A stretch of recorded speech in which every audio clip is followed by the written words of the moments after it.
Over the years, the role of women in tango has evolved, and today we have more independence, more power, more of a presence in the community and in the dance. So tango developed as society, and always in the history of tango developed as society. So that's why the woman has much more participation now in the dance.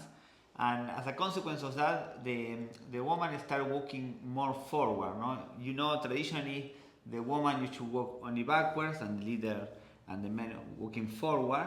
But nowadays, because tangos keep developing, we have more and more elements and steps where the woman walk forward. And actually, the woman or the followers really like walking forward. So in this video, we want to show you three steps that you, as a leader, you can propose to the follower to walk forward. And that as a follower you can receive. We are going to look into your technique for the forward walk. And just before we get started, in case you do not know us, we are Pablo and Anne from Tango Space, and we help you become a better, more connected, more musical dancer with our weekly video lessons. Let's explore the three possibilities. But before we get started, just one note. When we are dancing socially, the leader traditionally takes only one backside so that we are respectful of the people who are coming behind us. Now, the first way to walk forward is... So the first one that we are going to show you is this. We are going to create a contraposition. Only one back step for the leader, side and forward. So what we are doing here is this. So from the walk, we are going to create this contraposition. It's not rebound because I'm not cutting the step. I'm just changing the direction. So I stop her in her axis and then I change. I go back and then I invite her to do this side step where I pivot her and I invite her to do a forward step here. So basically the follower is doing... We show you the tango embrace. The follower is doing one forward step here, side, and then another forward step here. So remember, this movement is very precise and subtle. As a leader, you are not leading it with your right hand, left hand. You are really leading it from the center of your chest. As Pablo said, the feeling in this embrace is very soft. One important thing for the leaders when you are leading the forward step is not to push, yes, not to make the follower to fall into the step. So always that you invite her to walk forward, you want to send her to her back. Yes, so with your center, you invite her to go to her axis, to stay back, and then you invite her to go. So for the followers, it's the same. You want to receive this information and make sure that you are not falling on them when you are taking your forward step. So we take our back step here.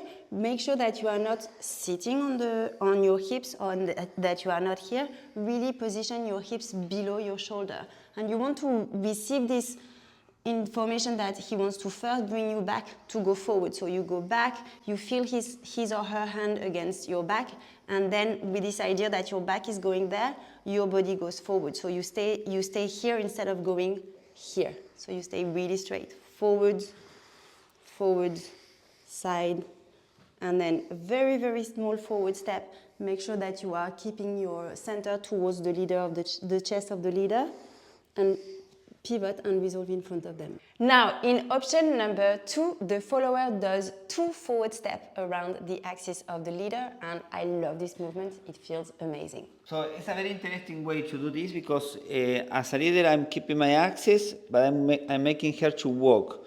So basically from the walk, yes, here I'm going to invite her to walk 1, 2, pivot, and then 1, 2, pivot. We resolve in the line of the dance. What's happening here is that I'm inviting her. Here I invite her, but I stay in my axis. So I open, I invite her to walk linear, but around my axis, and pivot together. So it's 1, 2, pivot, 1, 2, pivot. It's important, leaders, that you open the hip. When you go back, you create a space for her to go. And here you open the chest in a way that she can keep walking around your axis and then come back. So this is a movement for the milonga, right? So we're going to do this in a relatively close or tighter embrace. Not close embrace here, but not too big. So followers, we want to make sure that we are walking below them. Don't walk on the side, really go below them. Here next to their foot, below the shoulder. And again, make sure you're not going with the hips there or you're not falling on the step. First, feel his or her hand against your back. And then with the energy going in that direction, let your body go forward. You need to find that. Forward, forward, and again, forward, forward, pivot. Once you find it, it feels amazing. For the leader, it can feel a bit challenging, the idea of keeping the axis and inviting her to go. That's why you need to create this, dissociation where you open and you do torso, hips, pivot, yes, and you kind of follow her, keeping both feet on the floor, and then again you go back, and again you invite her, but you pivot, and you keep always the base, you keep always the weight in the left leg. Option number 3, we are taking a different take on the giro, the tango turn, and instead of the follower doing the traditional tango turn steps, she will be walking forward. So, yes, in the giro, we are going to invite the follower just to walk forward. So, with embrace, leaders, we are going to block her steps, and we are going to invite her to walk.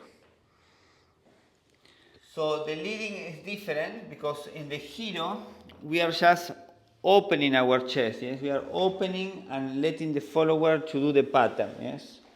The traditional pattern. Here is different because I'm inviting her to walk. So in the giro, I can feel that I'm following his opening, and I'm following his chest. Here, I feel that his chest is staying with me, so I can only walk. That's the only option that I have. You're going to feel that this doesn't move, it doesn't open. What is moving is his axis. So you're following his axis, but because he's not opening there, you have no reason to change the position of your own torso and as a consequence of your steps.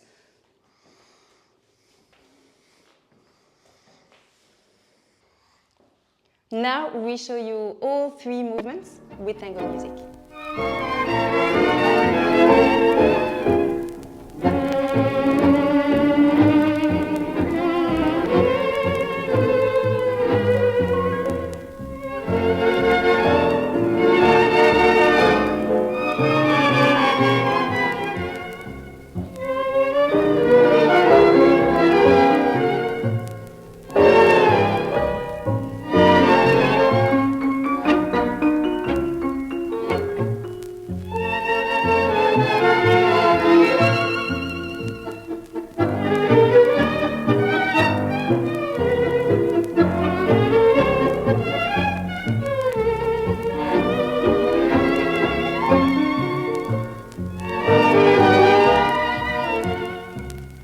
Del fondo de mis lágrimas y penas pido a Dios que escuche mi implorar y mi lamentación, que alivie este sufrir que hay en mi vivir y pueda darme la resignación de amor. Con este sentimiento que se ha hecho una pasión, no quiere comprender mi pobre corazón, que de seguir así tendremos que vivir con la vergüenza de una humillación. Ayer te dije igual que hoy, igual que siempre, vamos, vamos corazón, y no quisiste hacerme caso y fue el fracaso de estar llorando para siempre tu ilusión. Hoy no estarías corazón abandonado, hoy no estarías corazón arrinconado. Ayer te dije igual que hoy, igual que siempre, déjala y vamos, vamos corazón. We were doing more than what normally we will do, walking forward for the followers. But we wanted to show you the three possibilities, how we put with the music, the three ways to invite the follower to walk forward. And the forward walk feels amazing. So it's a nice way to add contrast to your dancing. Followers, we love it. So leaders, please use it. Now, whether you are walking forward or backwards, you want to add more musicality to your walking. You can walk in many different ways depending on what is happening in the music. So if you want to develop your musical interpretation of the walk, we have a free mini guide for you all about how to walk more musically from legato to staccato. We are going to put the link for you in the comments below. It's free and it's super useful, so make sure you check it out. Now please let us know in the comments which one of these three options you prefer, 1, 2 or 3, and especially, please keep learning and keep sharing your dancing because the world of tango needs your embrace. Absolutely. Thank you so much for watching, and we look forward to seeing you in our international tango retreat or in the next video. Ciao.